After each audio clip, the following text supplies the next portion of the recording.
you guys. Welcome to Tool Talk. It's Amber. And Heather. And we are so excited to be here today to chat with you in our season 2. And today, this is all Heather's idea. We are going to talk about cardio, especially for the over 40 female. Oh, yes. All right, Heather. So I know that you are our running queen and you love to run.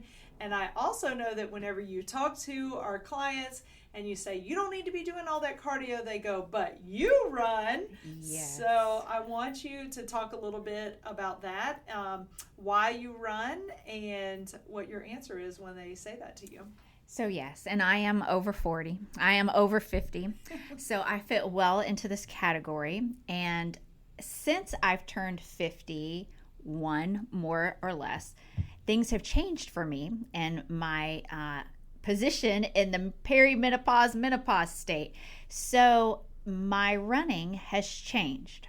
So when people start talking to me about how they need to build stamina, so that's what they're looking for. I want to build stamina, so I need to run. And I'm like, no, you don't. That's not how it works, especially for people that are over 40. So then they say, well, why do you run? And I will answer, I run because I will not fit well in our jail system.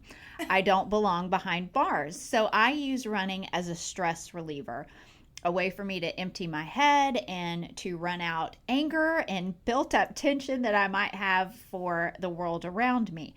So that is why I run. I don't really run for any other reason than stress relief. And since I have turned more into the menopause state, I have kicked back my running considerably because of the counterintuitive effects that happen for women over 40 and their cardio level. So now Amber can talk a little bit more about why that's important. Now let me go back real quick and say that I do walk every day. So walking is a better benefit, which we'll get into here in a second. So I have not just stopped doing anything. I have pulled back my running because I still need it for my peace of mind. But I've also learned to slow myself down and enjoy the walk more than the heavy run. And there is so many different myths around cardio, and most of the time when people come to me and they want to lose weight, they think they need to do more cardio. So this is something we see a lot, we hear a lot. And the problem with that is there's multiple problems with that. If you're going to use just cardio as your way of losing weight, you're going to end up at some point not being able to maintain that weight loss with just cardio, because you're going to have to do more and more and more and more. And at some point you have to realize that that is not going to serve you well. And I'm just saying that for people across the board. So if you're like, well, I'm not 40 yet, well, it's coming, sister. And you'll need to know that you're going to have to find something else to do.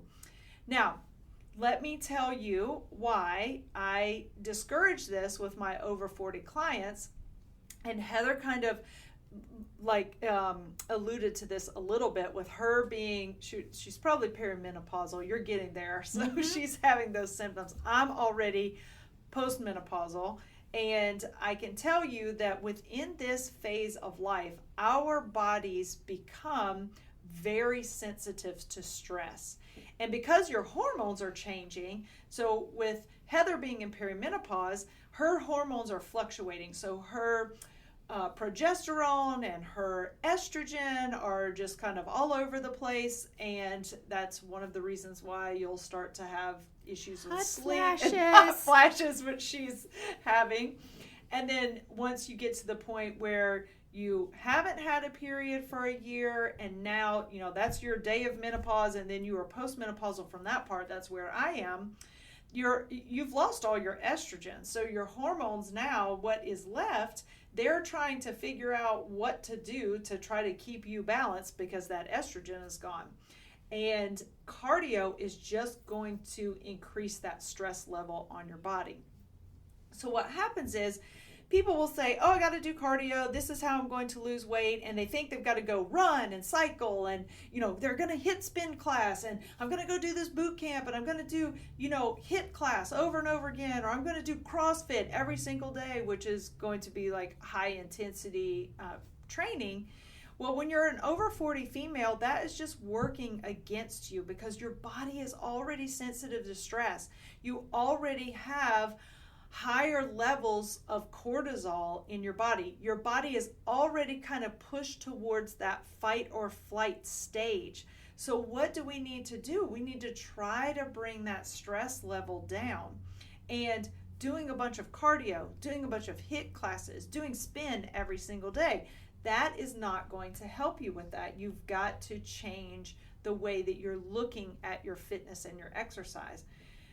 You shouldn't, as an over 40 female, be so concerned about how many calories you're burning. That stuff needs to go to the wayside. You need to stop tracking that on your watch and being like, oh yeah, I burned 600 calories in this class. That's great. Not necessarily. And it also is not necessarily going to mean that you're going to lose body fat, because actually you may be stressing your body out so much that it actually causes you to be in such a stressful state that your body is going to maintain that body fat instead of getting rid of it.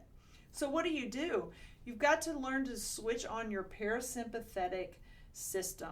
That parasympathetic nervous system, also known as your rest and digest nervous system, this is where you want to be able to calm your body down because it's already in that heightened state. And when you look at your fitness, you need to exercise for sure. Definitely. But exercise needs to be more about helping your body relax and recover. And the biggest thing you want to be focused on is maintaining your muscle mass. Now, let me give you an example of what ends up happening with a lot of our clients, and I know that Heather can attest to this. So most of our clients come in, they're over 40, they've gained extra weight. I get it. You get all of a sudden, you've never had a belly, and like you've got this excess belly fat. You're like, oh my gosh, and you can't do anything to get rid of it. So here's what most of them do. They cut out carbs. They start under eating, and then they're trying to do cardio, some type of high intensity exercise every single day. Because when we were 20, that stuff might have worked for you. But now, under eating is not going to serve you well. So you're stressing your body with that. Then you're going out running or cycling or doing whatever crazy class that you're doing. Your body's like, oh my gosh, I'm not fueled.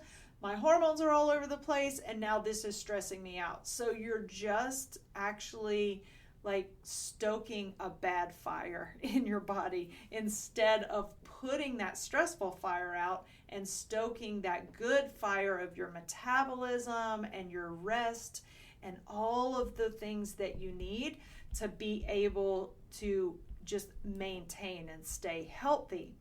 So what would I suggest? I would suggest that you're lifting and you're strength training and you're using heavy weights somewhere around 3 to 4 days a week. And as far as the stamina goes, there are so many other ways that you can increase stamina. And if you really want to work on that, then you can do some things like maybe at the end of your strength training workout, when you focused on gaining some muscle through lifting heavier weights, maybe you do what we call a finisher. 3 to 5 minutes, you do something that kind of kicks your heart rate up for just a short time period there. If you are in a good state where you know that you're sleeping well, you've got your relaxation, your recovery under control, like Heather and I both walk every single day, just a gentle walk. It's not to get our heart rate up, it's to be outside in nature to let our stress go. If you know that you're at a good space there, then you can add maybe one HIIT into your workouts, but the main focus should be your strength training. Let go of the idea that cardio is going to help you burn fat. That's not where you want to go. Your nutrition is where you burn fat. Your rest, your sleep is where you burn fat. Having more muscle on your body is where you burn fat, especially as an over 40 female. And I think Heather wants to add here. I want to address the over 40 athletes out there. Now, I was talking about how I slowed down and I don't run as much. That doesn't mean that I don't participate in long races or some sort of athletic event. So I make sure that I find balance when I'm training. So right now I have a full marathon at the end of this year. I've pulled way back on my running. I'm not doing much right now because we're still 8 or 9 months or so out from it. I make sure that when I get closer to when my training starts 4 or 5 months ahead of time, then I try to find a balance in getting in my training miles and making sure that my sleep stays good and that my stress level stays good and that my strength training stays on track, as well as my nutrition. So you don't have to walk away from it. You just have to find a balance to where what works best for you, because it is not a blanket statement that all of these things will work specifically for you. You have to find your own niche, if you will, about what works best for your body and how your body will respond to doing more cardio during the day or the week per se. But so you just got to make sure that you don't spend like you did in your 20s and 30s running every day, because that's not going to get you anywhere towards your goal as far as living a healthy lifestyle. Yeah, and I think you made a good point for somebody who is an athlete and maybe competing in some things. And we're talking about, not like a paid athlete. No, but and this is something that I've had to come to terms with. Anybody who participates in an event and you're competing, if you will, against other people, you're athletic. Whether you're playing pickleball, whether you're playing tennis, whether you're playing shuffleboard, if you are actively, continually participating in some sporting event, you're an athlete and you need to treat yourself like one. Yes. And so let's use you as an example. You are actually, if you think about like on season and off season. So right now, Heather is in her off season. She's not focused on her running mileage right now. She's focused on her self-care, her stress reduction, all of the things that are going to set her up that when she gets into race mode, she's ready to do that, and her body has recovered and she's ready to go. She hasn't worn herself out before she gets there, and that's just going to be a short snapshot in her life. So she's doing this smartly. Whereas sometimes I'll see people, and I know it's hard if you're somebody. I was going to say, this smartly part didn't happen. It was very much trial and error. So I have done all of the wrong things first to get to where this Zen state, if you will, now. I have done the things where I was running literally every day for months at a time, and that's just too much on my body. So, I learned the hard way. Yeah. And it's so funny. I just want to say this because I remember when we started the whole walking thing, and Heather and I would be talking, and she would say, "Oh, I just hate this because it takes so long when I can run a mile and be done in like 10 minutes, and here it's going to take me 30 minutes to walk this stupid mile." Yes. But now you enjoy it. I embraced it. Yes, 100%. And it does. It takes a little shift in the mindset. But it is 100% worth it too. Yes, and it's definitely helped my sleep for sure. Oh, me too. Yeah. Me too. When I was training all of the time, and I can specifically remember when I was training for my first 50K, I literally did not sleep well through the night consecutively for like 6 months. Yeah. And initially, right after I ran my race and I got through my little recovery time, I slept like a baby, like for the next 4 months because I had pulled back. So, I mean, there is 100% truth to what we're saying. Right. And we've seen it in what we've done with ourselves. So we've tested on ourselves first, not just the scientific, background research information that we know and the things that we've seen with our clients. We've also tested it on ourselves. Yes. So it's not just. This is why we're so passionate about it. I know. So we're not just blowing smoke up your rear end. There's some truth behind it.